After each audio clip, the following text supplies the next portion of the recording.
Mi nombre es Jorge Lastra Rocha.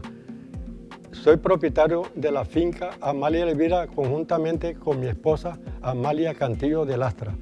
La finca está ubicada en el corregimiento de Río Frío, vereda Capital, en el piedemonte de la Sierra Nevada de Santa Marta. Tiene una producción semanal aproximadamente de 500 cajas.